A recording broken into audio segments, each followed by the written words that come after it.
Who was that? My mother. Now you recognize your mother? Yes, sir. All right. Okay, look at me, AJ. AJ, Yes, sir. give me your hand. All right. Here. Here. In the year 2007 in the United States, a desperate mum called 911 pleading for help, saying her daughter had drowned in their home. The case was sad, but the country was shocked when her other child, a 7-year-old, testified against her own mother, saying that she was the one who was responsible. Amanda Lewis had to go against her own son's words to try to prove her innocence. Today, we will talk about the death of Adriana Hutto.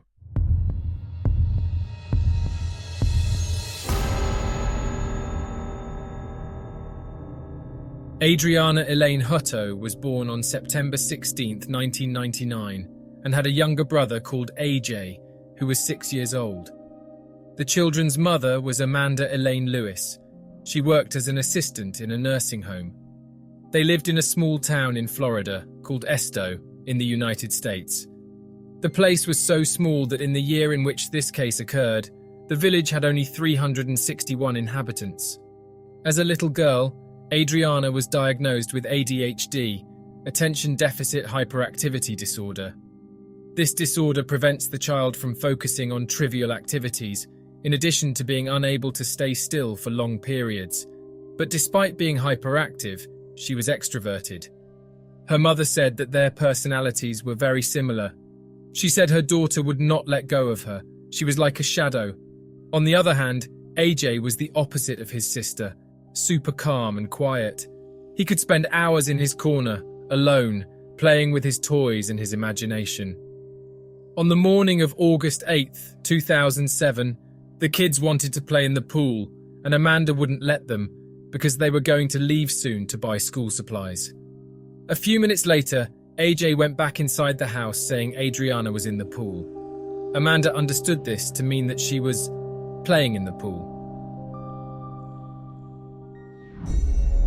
From inside the house while packing up, Amanda looked out the window and saw AJ stretching to try to pull her sister, who was still in the pool, floating without moving. She quickly ran out, and when she got close, she was in despair. She pulled the girl out of the pool and immediately called 911. 911. I need an ambulance. What's wrong, ma'am? My daughter fell in the pool and she's not breathing. Where at, ma'am? In Esto. Ma'am, what's your address? 3343 First Avenue South. 3343 First Avenue South. Yes, down the road from the post office at the very end. And she's not breathing. How old is she? She's 7 years old. All right, hang on just a second, ma'am. Oh, God. Just a second, ma'am. Her lips are purple. What do I do? Ma'am? Huh? You said water's coming out of her nose? Yes, I've got her on her side and she's coming out of her nose every time I move her. Okay, hang on just a second. Please hurry. Rescue? Yes, ma'am, I've got them on the way. I'm going to see if they can do something to help you. Hang on just a moment. The ambulance arrived very quickly, and as 911 was called, the police followed. They tried to revive the girl, but without success, and decided to take her to the hospital. Amanda and AJ went in the ambulance. On the way, Amanda desperately called her mother, who couldn't answer the phone because she was working. She then called her stepfather, Charles Burns, and asked him to come to the hospital. Dr. Linda Fox was in charge of the case. At this time, Amanda's stepfather arrived at the hospital, and as they had no idea how long the procedure would take, she asked Charles to take AJ home with him. Amanda waited for just over 1 hour, until at 5:05 p.m. the doctor went to meet her. Adriana had got to the hospital with a very weak pulse. They tried their best to save her, but they couldn't. Amanda didn't say a word. She was paralyzed. Dr. Linda asked if she was okay, and Amanda replied asking, "Where is the food machine?" The doctor found it strange. She had never seen such a reaction from a mother who had just lost a child. But people react differently. She could be in shock, in disbelief. All treated the accident as accidental drowning. The pool was 5.5 meters in diameter and 1.2 meters deep. It was full, but without the access ladder, which was stored in the shed. However, it was verified that a children's stroller was next to it, in addition to a pan inside the pool. So it was deduced by the police that Adriana must have climbed on the cart with the pan to try to catch floating insects and fell. That same night, while typing the report, they received a call from Charles, Amanda's stepfather, saying AJ had told him some things that the police needed to know. 4 hours after the accident, AJ is taken to the police station, and what this kid said changed the whole course of how this accident was going to be recorded. Tenant Rayleigh was the one who talked to the boy. Mama dunked my sister. What does that mean? Tell me what you mean when you say dunk. Somebody dumped somebody. Drowning. Did you see how Adriana got in the pool? I couldn't because I would get dunked too. He reports several things about that day, including how angry his mother was with her that morning because she had spilled the glass cleaner around the house. Later that night, a psychologist prepared to interrogate children was called to talk to AJ, where they talked everything over again, and AJ explained again what he had seen. However, some of the parts of their conversation were not the same as what he had spoken with the police before, and even in the interview itself, he changed his lines. How did she hold her face? Yeah. I went to go get Adriana, and I screamed, "Mama, Adriana's dead in the pool. She's upside down." Did you see her get dumped in the pool? I couldn't because I would get in trouble. Good, you were in trouble.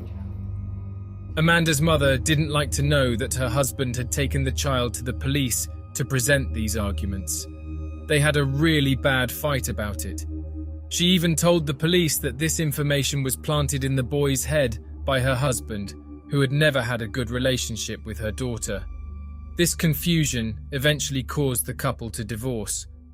While the facts were not precise, this alerted the police to the kid's mother. They began to investigate and found that what Amanda said about Adriana in relation to the friendship they had, the affection about being close, did not match the statements of some witnesses. She actually had a troubled relationship with her daughter.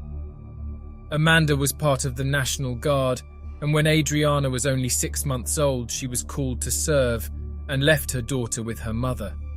Upon returning, the child already behaved like a child with ADHD, and she, in turn, did not know how to deal with the situation. Complaints were constant about the daughter's behavior. In the house, the children lived in complete filth. A strong smell of urine permeated the mattresses and clothes. In addition, the girl was terrified of water, and this was confirmed in testimonies by several family members. How then did she go to play alone in the pool? And it didn't take long for them to discover one more fact that would leave everyone even more suspicious. Adriana was not the first child who had died in Amanda's care. At 17, she had her first child named Alex, and when he was 1 year and 4 months old, Alex suddenly stopped breathing.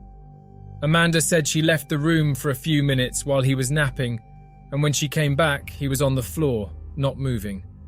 The autopsy indicated that her son died unexpectedly due to a spontaneous seizure.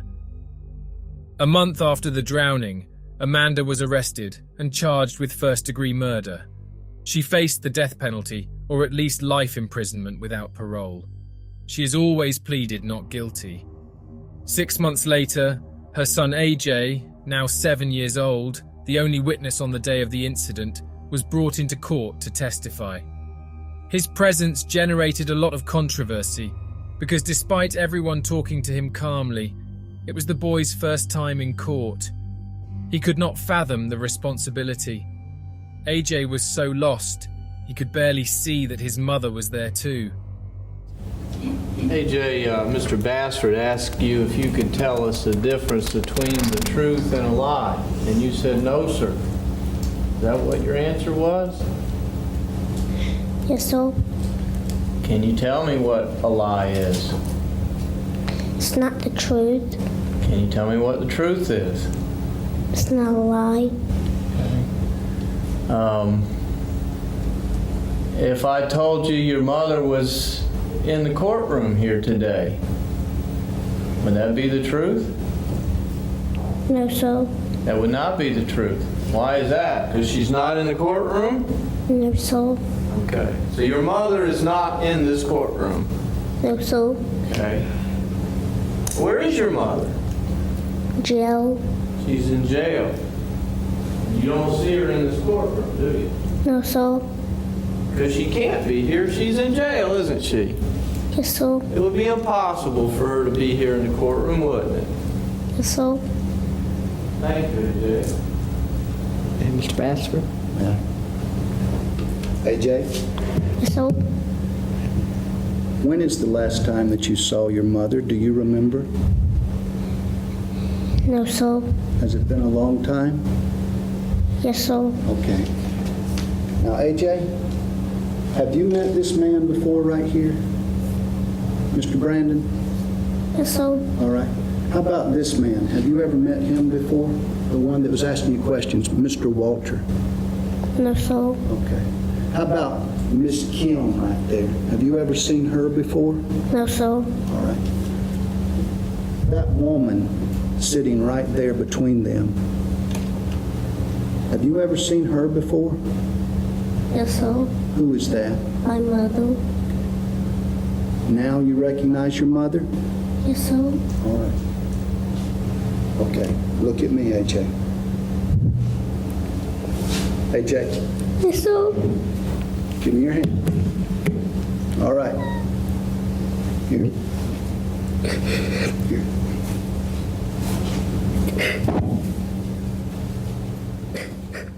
Minutes later, he showed a drawing he had done during those 6 months. Tell me, AJ, what is this right here? My pool. Your pool? Yes, sir. The one that was in this picture that we just saw a few minutes ago? Yes, sir. All right. And who is this right here? Me. What are you doing, AJ? I'm just playing. All right. What is this right here? A tree. Were you playing in the tree or around a tree? In the tree. In the tree. Okay. So, Now, what is this right here? Who is this or what is this? my mama. Okay. And what is she doing? Killing my sister. How is she doing that, AJ? Putting her hand over her face. Would you show me how she put her hand over your No, sister's sir. face? Huh? No, sir. You don't want to do that? No, sir. Okay. Who is this? My mother. And who is this? My sister. What is this right here? My mother's arm. Your mother's arm? Yes, sir. Okay. What does this mean right here? She did. Died. What? She died. She died. Okay. You mean your sister died? Okay. What this too bad? What does that mean? That means it's scary. It was scary. Despite the information, AJ contradicted himself. He said that his sister drowned outside the pool, and even that he was inside the tree when everything happened, but in his first testimony, he said he was inside the house. When he finished, he was led to the exit, and on the way, he smiled and waved to his mother. Amanda's attorney claimed that AJ's statement could not be taken seriously as there were numerous inconsistencies. The prosecutor reported that despite the boy's young age, exactly 27 pieces of information were identified and confirmed, and he was not the only witness casting doubt on Amanda's personality. 3 months previously, she had been furious at work, telling everyone that her daughter had scratched the seat of her new car with a permanent marker. Several colleagues stated that she grumbled, saying she was going to kill her daughter. Amanda claimed that this was an in-the-moment expression, that she never intended to take her daughter's life. The fact that the child was terrified of water was confirmed again in court by several family members. They also presented the autopsy with marks on the girl's face exactly the size of Amanda's hand, in the same position that AJ explained that she saw her mother do it. The defense claimed that the marks could have been caused during the recovery process. However, in the following days, 18 people who participated in this process from the moment the ambulance arrived at the scene until the moment of death in the hospital were called to testify. They explained the procedures performed during the steps and all denied having touched their hands or objects to their faces that could cause these marks. After several days of trial, it took the jury just 2 hours to decide what was true. We, the jury, find the defendant, Amanda Elaine Lewis, guilty as charged of first-degree felony murder. This court sentences you to imprisonment in the Florida Department of Corrections for the remainder of your life. Even in jail, she continues to claim her innocence. In the year 2010, she gave an interview publicly explaining her version of the facts, but in the end, she was caught with information that she did not expect. The circumstances are, if I win my case and I'm released, then I get my son back. Hasn't he been adopted? Not to my knowledge. AJ's been adopted. You didn't know that? No. I've been fighting all this time to get out of here, to get to him. And now, what am I fighting for? There is no information about AJ Hutto nowadays. It is not known if he changed his name, where he lives. Maybe it was even a good thing for him to stay away from this whole situation after the trial. Maybe like that, away from the media. He may have had adequate psychological follow-up and hopefully he has grown up well.